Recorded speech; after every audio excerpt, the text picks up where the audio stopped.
Welcome, welcome, welcome back, you guys, to another episode of It Ends With Us. I am Brittany Wilder, your hostess with the mostest, and I'm super excited about today. You guys, I help divorced women reclaim their identity and rise again in their peace, their confidence, and their divine power. And I have a special guest, one of my BPC sisters.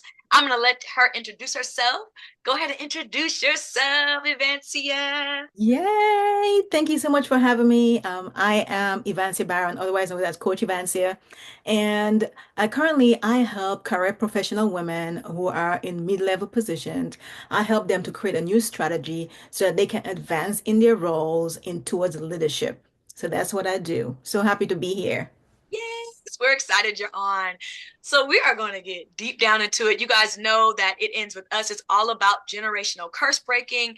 And we know generational curses are things like mindsets, behaviors, patterns, cycles, things that are going on in our families that we've seen through generation to generation, things like addiction, things like, just having a lack mindset, things that continue to travel through our different generations until somebody like you and me decide to step up and decide to say it ends with us and it's not going to go past this. It stops right here. We're working hard to not have our kids in the future, whoever, pick up where we left off. Right, we're going to end it right here. So that's what this whole podcast is about. It's about bringing more awareness to that and speaking on it, because a lot of us are dealing with it and we're just kind of like sweeping it under the rug, right? Because that's kind of what we do culturally and just, in general, is that we try to sweep those things under the rug, but it's time to bring it to the forefront so that we can have real healing, right, in our families.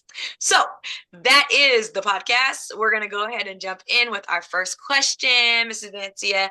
What's a generational curse, cycle, or family pattern that you noticed that you had to break? Oh, yeah, that's a great question. So I would say in my family, they don't talk a lot. And so they don't share different like health, health issues. They don't share like too much traditions. They don't share as much. And so growing up, we have a huge family, like aunties and uncles.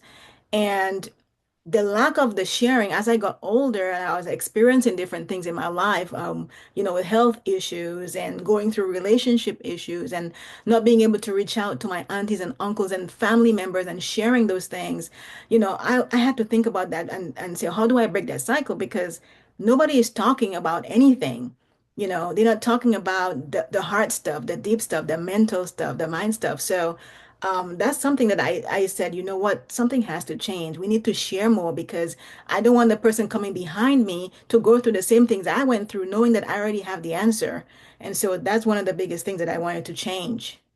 That's so good. Just the lack of sharing, to have knowledge from going through and experiencing life and not to share it is like the craziest thing ever, right? Like you said, aunties, uncles, I'm certain they've had, a rich experience in life, and passing that down and talking about that is important for the next generation. So I love that you're sharing this. I'm certain there are people who are going to see this episode that are going to be like, yo, that's the same in my family. We don't talk about all the things. We don't talk about nothing.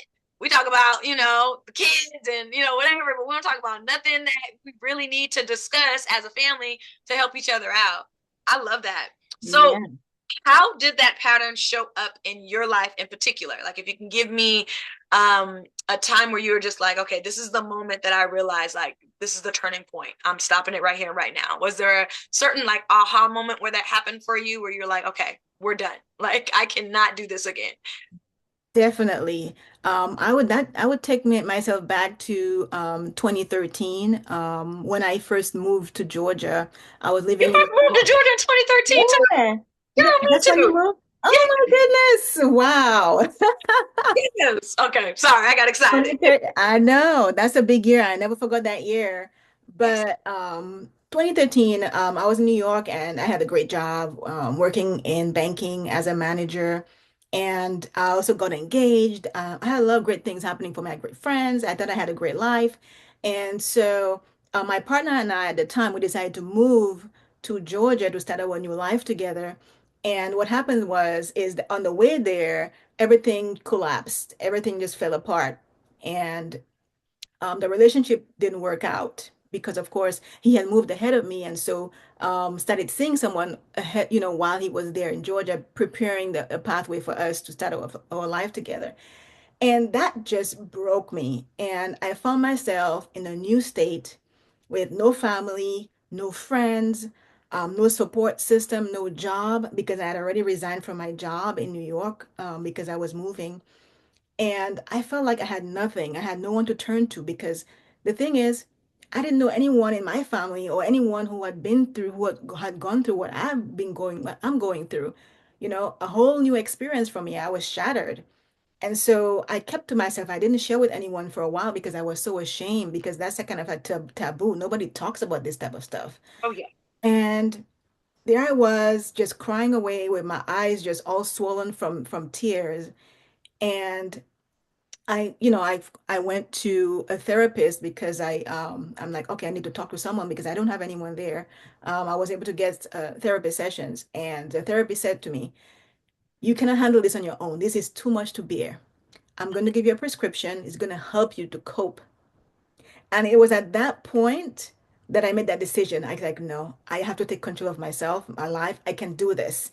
And I made some changes. I joined groups. I started creating my network.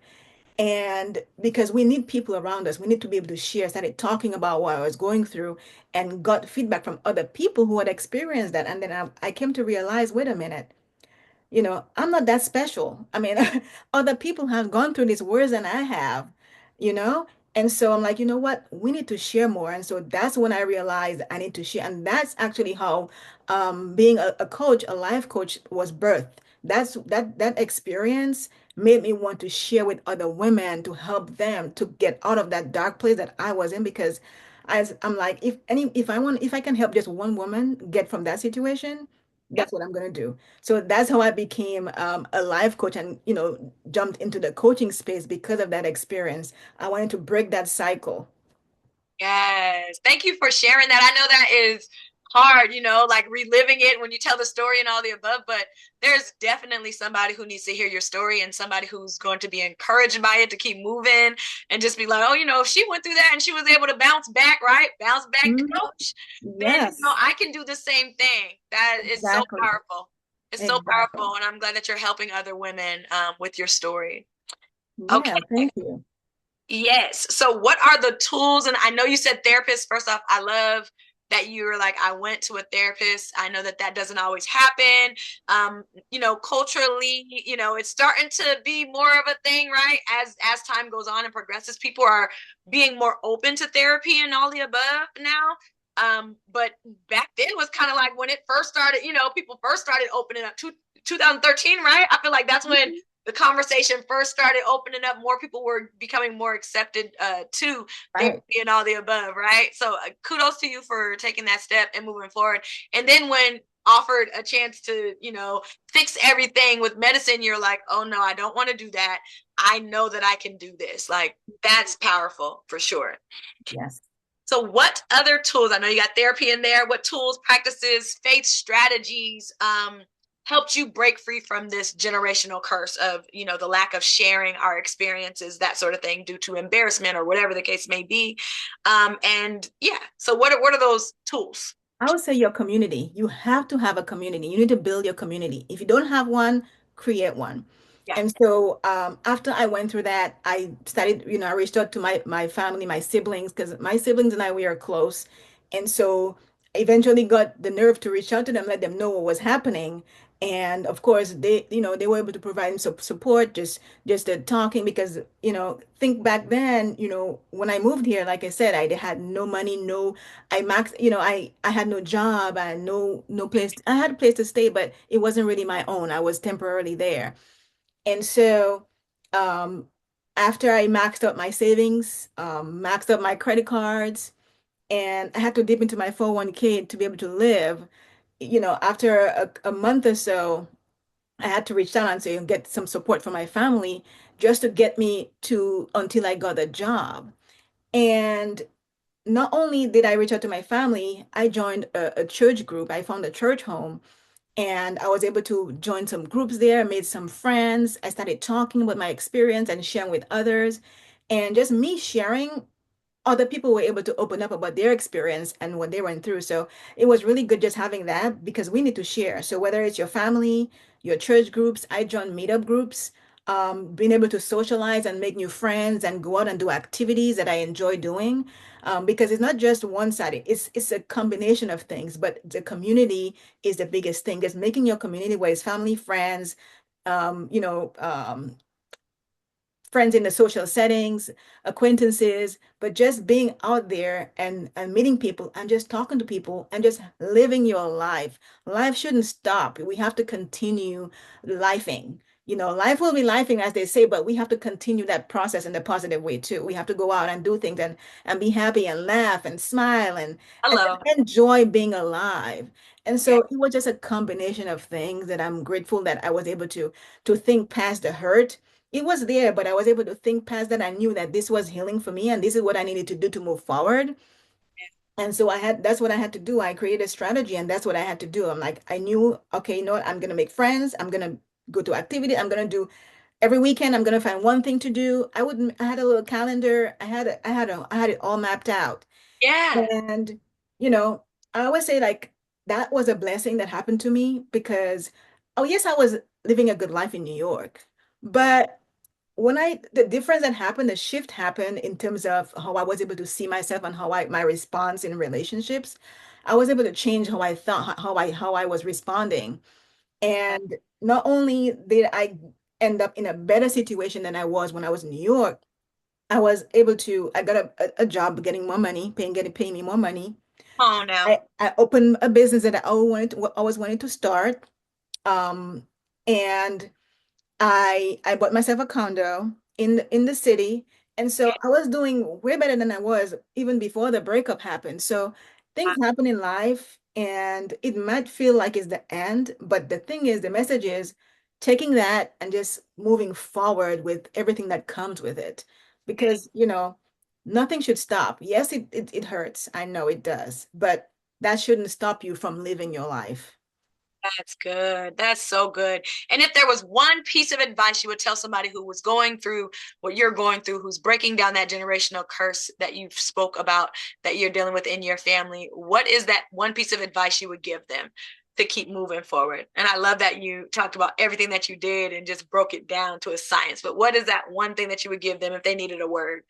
Yeah, I would say that life is ever evolving. There's always better ahead, but you have to keep moving to get to the better. Where you are is not the better. There's always more ahead, but you have to make that decision to take that step to keep moving forward. So that's all I can say. Just keep moving forward, keep going. It's hard. I know it is. I'm not saying it's easy, Yeah, but you just trust me, believe me, you have to keep going, whatever it takes. Just keep moving forward. I love that. Y'all keep going, keep moving forward. You heard what you said now. Sometimes it can be very challenging, but as It long as is. you're moving forward, you're taking a right step in the right place. It Love is. it. Love it. Well, let the people know how they can get in touch with you, what you have going on, any events, anything coming up, so that we can stay in touch with you and stay connected. Yes. And so, as I shared before, I started this coaching business after my experience going through heartbreak and life transition. And currently, I'm still in corporate. I work a corporate job as well, which I enjoy.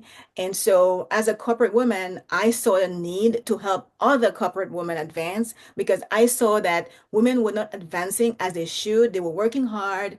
They were very educated, they had all the skills, but they were not moving forward. They were not advancing as they should. So I started focusing on corporate women who are in mid-level, really mid-level corporate women who are doing the work, who has the knowledge and the skills to get to leadership. I'm working on helping them advance and creating a new strategy so that they can go from where they are right now in their careers to advance into the next promotion, the next role towards leadership. So that is my focus right now. And I'm so passionate about that because we are so smart and we do so much, but we don't get the recognition that we deserve. Oh, no. And Yeah, so I'm doing a masterclass every month to just to educate women and to show them how you can go from where you are and how you can advance. And so you can actually find me at riseinyourcareer.com. You can even register there for any of my upcoming masterclasses. And I would love to see you all there. If you know someone who you think need to advance, probably been in a role for a year, 2 years, 3 years, or a very long time, and they're happy with what they're doing, but they're just not advancing. There is something happening there that we need to break. We need to break that cycle. Hard work alone is not enough. So there's a strategy that's going to get you advancement. And so I want that for every woman to advance if that's what you want for yourself. And so join me, riseinyourcareer.com. You, Evancia, for coming on and hanging out with us. You guys know we will be back again. This is that time. You already heard, riseinyourcareer.com, right? Go there if you know that's you. If you're dealing with some stronger things, some more things that you feel like you need to break down, always, always, always, my consultation link is always available for just a discovery call, you guys. It's real. The things that we deal with and the things that we're challenged with in our families when it comes down to generational curses can take you out if you don't have the right community, like Evancia was saying, around you, right? If you don't have the right community, you don't have the people that are there to support you while you go through life, it gets tough. So book that consultation call, you guys. Everything that she talked about will be in our show notes, and we will see you guys next time. Bye, y'all.